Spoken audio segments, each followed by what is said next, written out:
আলাইকুম ভিউয়ার্স, আজকে নতুন একটা ভিডিও নিয়ে আসছি। আশা করি আমার ভিডিওর পাশে থাকবেন। আজকে আমি আপনাদেরকে বউ ভাত বা খুদের ভাত যেটা বলে সেটা আজকে রান্না করে দেখাবো। এই যে এখন একটা দারচিনি একটা এলাচ দিলাম, আর এখানে রসুন আর পেঁয়াজ কুচি আগে থেকে করে রাখছি, ওইটা দিব এই তেলের মধ্যে। দুইটার মতো কাঁচামরিচ ছিঁড়ে রাখা এই দুইটা দিব। এখন একটু ভাজবো এগুলো। রসুন ভাজা হয়েছে, এই অবস্থায় আমি আদা রসুন বাটা দেবো সামান্য পরিমাণ, হাফ চামচেরও কম। তারপর হচ্ছে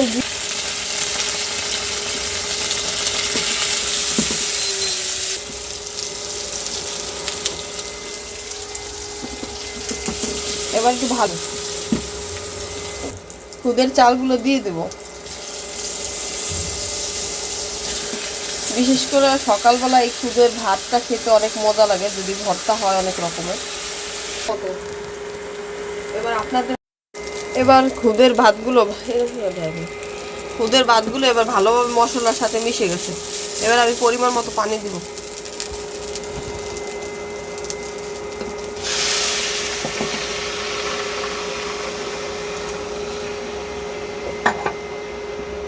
এবার যতক্ষণ না পর্যন্ত আমার এই রাইসটা ভালোভাবে না হয় ততক্ষণ পর্যন্ত আমার ভিডিওর সাথে থাকবে।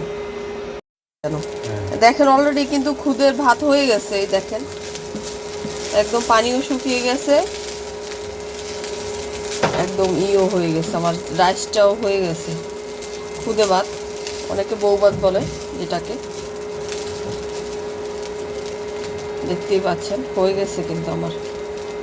এখন এটা নামিয়ে আমি পরিবেশন করব। আপনার বৌদির রান্না কেমন হচ্ছে আমাদের জানাবেন। হ্যাঁ, এই দেখেন অলরেডি কিন্তু আমার খুদের ভাত রেডি হয়ে গেছে। এই দেখেন ভর্তা, আপনাদেরকে একটু দেখাই কেমন হলো। এই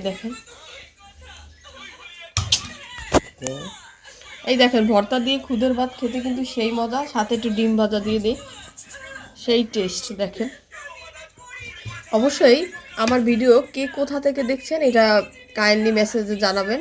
আর আমার ভিডিও যদি ভালো লাগে তাহলে বেশি বেশি লাইক শেয়ার দিয়ে আমার পাশে থাকবেন। দয়া করে আপনাদের আইডিতে বেশি বেশি শেয়ার দেন।